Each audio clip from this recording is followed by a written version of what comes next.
What's up, guys? This is Young Shot here, back here today to give you guys another video. This time we're going to be talking about the Golden State Warriors and a whole bunch of other teams, but this is the main focus, the Golden State Warriors. Can they be effective without Durant in the lineup?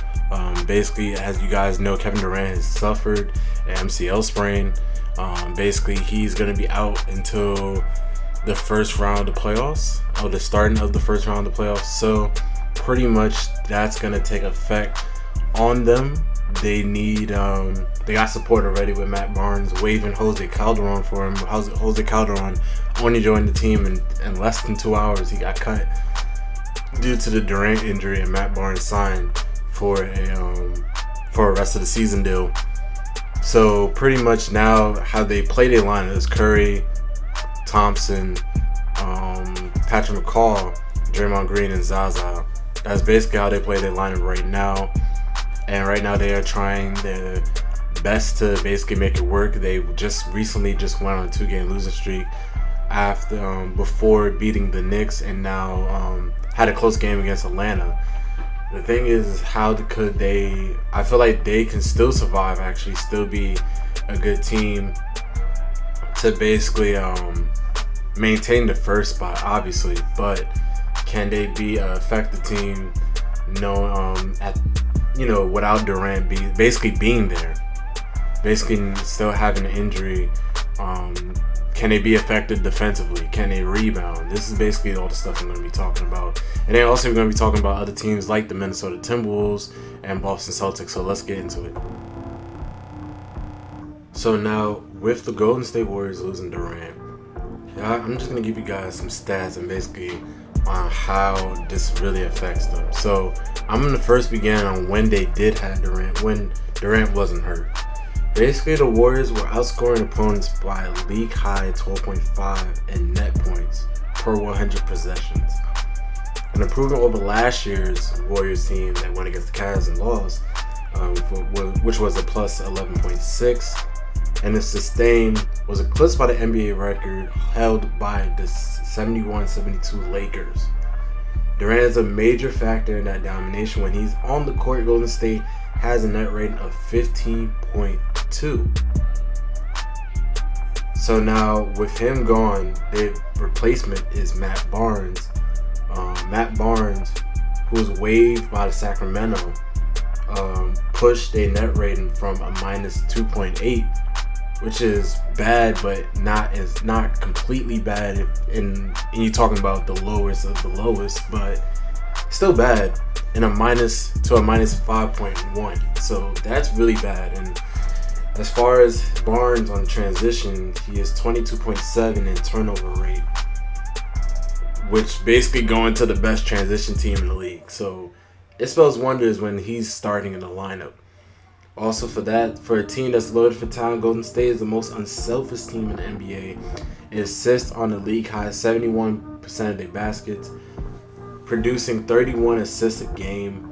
They also lead the league in secondary assists at 9.9, the pass, which is basically the pass after the assist. And with Barnes, he's not even close to that. Basically, Barnes has 6.9% assist to pass ratio with Sacramento. So basically, once he gets the ball, usually is a shot up, or he'll make the pass, but it's not going to go anywhere to a shot, to an actual shot and make. So this is some of the other factors as well. Durant was the rim protector for Golden State. Every time Durant was on the floor, basically the offense and defensive rating is up by a tremendous amount of points. I think it was by 5 the last time I looked at the picture. Pretty much when he's off the floor, the defense rating goes down by a couple of points. The offensive rating goes down by a couple of points as well. Just basically traditional stat wise, on the defensive side and the offensive side, the defense and the offense numbers goes down as far as the team stats go, as I'll show you in the next picture that I'm about to bring up right now. Shows that Curry, Durant, Draymond Green, Zaza, and Clay all have really good defensive ratings. Well, this is basically the traditional stats. As I go up right here, let's go see the advanced stats. for the respective teams. And you can see right here as I clear up the minutes. There it goes. Curry and Durant, Draymond Green, Zaza, and Clay all together. You can see the offensive rating, not the highest out of all lineups, but then again, this is basically what they average. This is basically their rating. You can see the defensive rating, 97.1, really good. Offensive rating, 120. Anything in the 120s is really good in my opinion, I feel. So that's basically with Durant on the floor. That's the impact that he puts on the team. As I slide over, if I can slide over, give me a sec. I can't. A sec. I gotta slide over. If I can drag this page, I can't. Hold on 1 second, guys. All right, there we go. So we're just gonna make it more like this.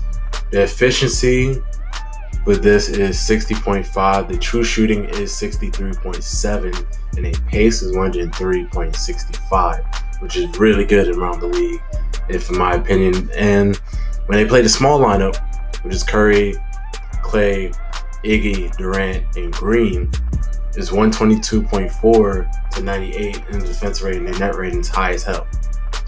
Now, this is without Durant on the floor, and I don't know if they did it yet. I gotta make it into 1 second. Is there any way I can make it? Yeah, I could. I know I could. Okay, so let's do the past 9 games. This is without Durant. Durant is gonna be in the mix, and I'm gonna basically compare the two. There you go. This is the past 9 games.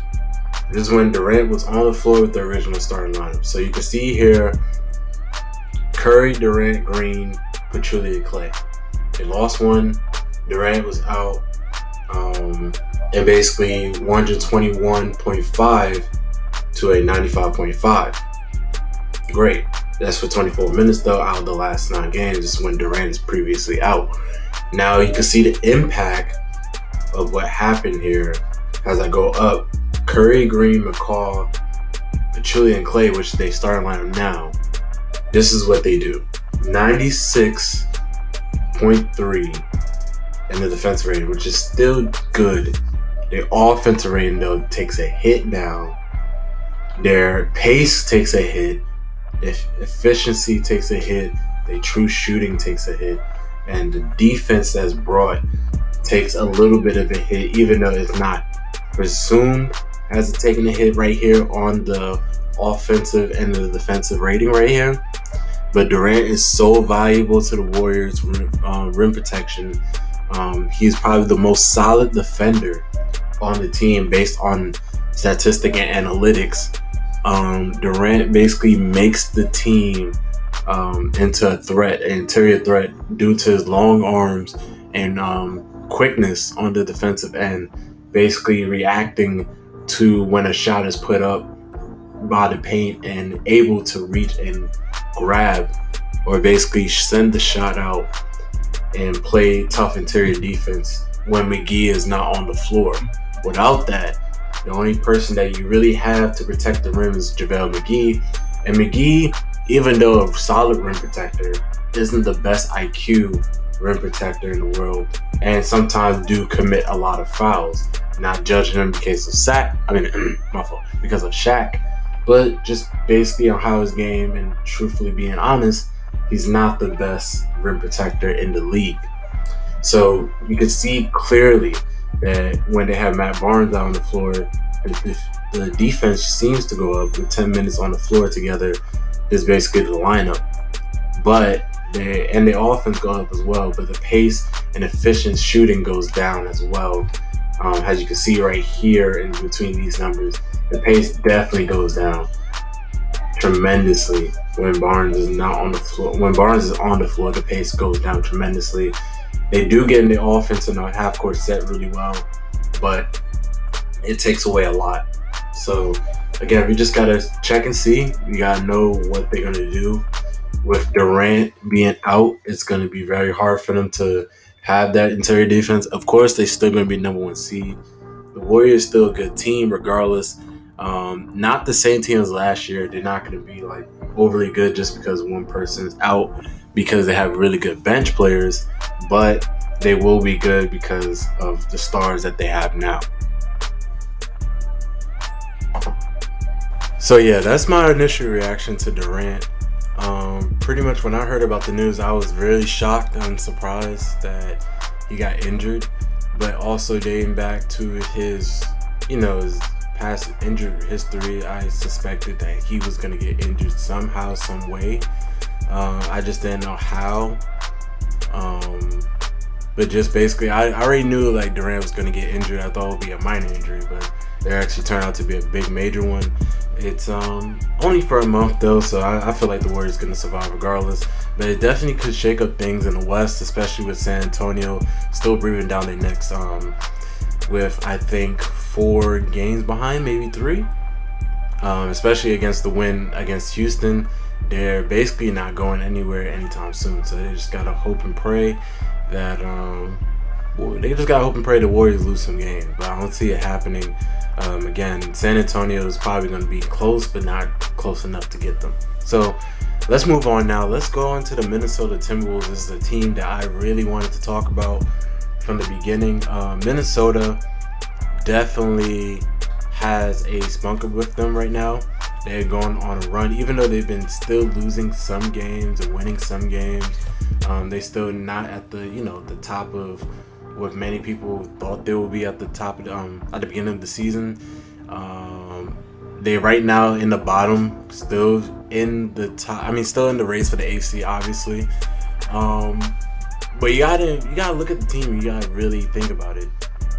Their team is really good now with Towns and Wiggins, and you can see that they have a bright future. Obviously, Wiggins and Towns have been averaging at least 20 points plus, and for a long time. And Towns been at least getting 20, 10, and at least 50% in field goals. Wiggins at least getting 20 points a game. The only thing I'm worried about with Wiggins, basically not rebounding and not passing enough. Basically getting other teammates involved. Basically open up his game a little bit more. If he opened up his game a little bit more, I think Wiggins has the raw talent to basically make an impact in the league, like he already is with his scoring. They already put him through a lot of post-ups, a lot of isolations, and he's been giving them a lot of good buckets.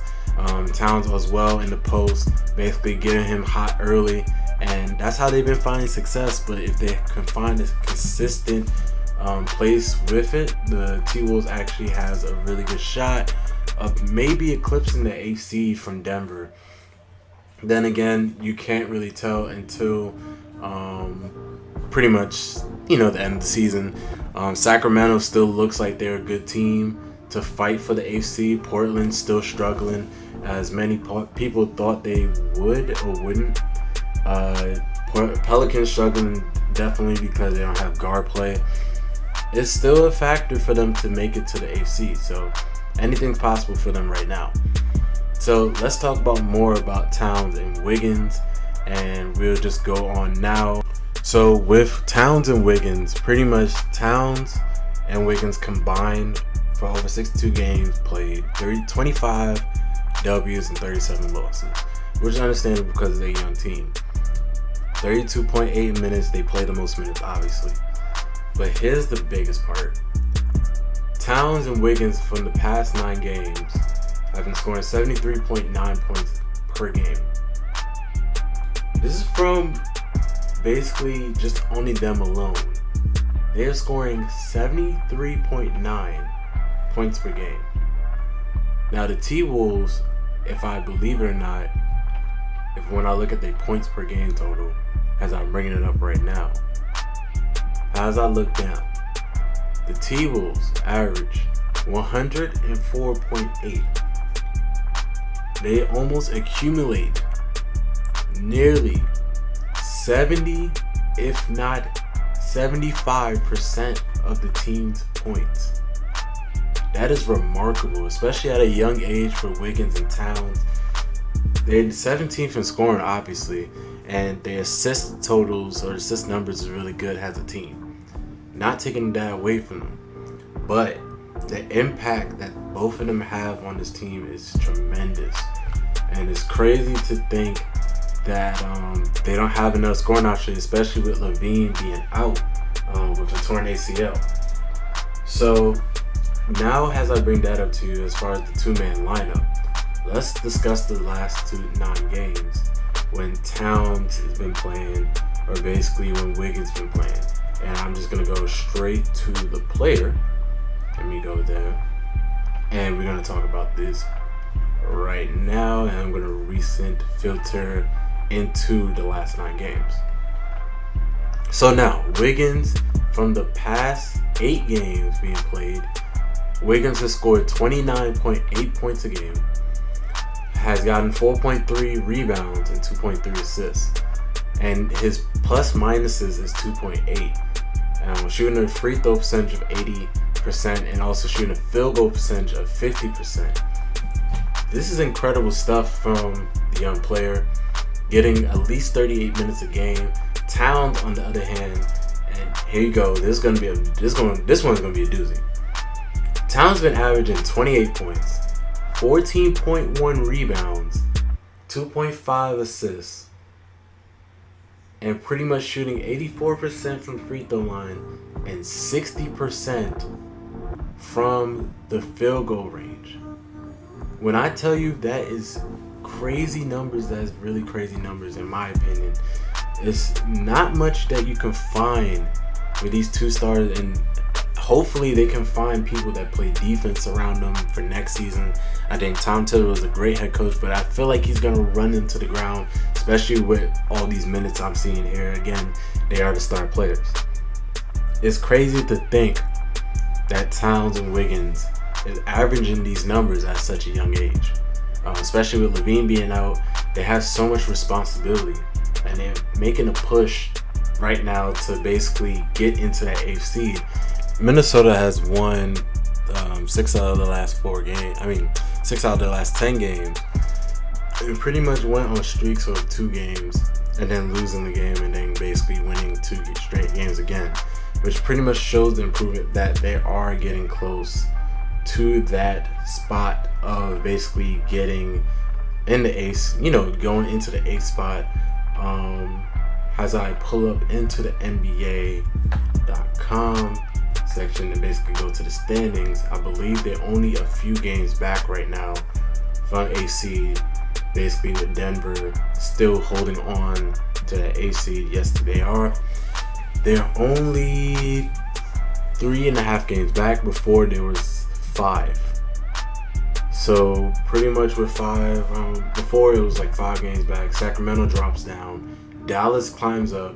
Portland still at the 9th seed, only 2 games behind.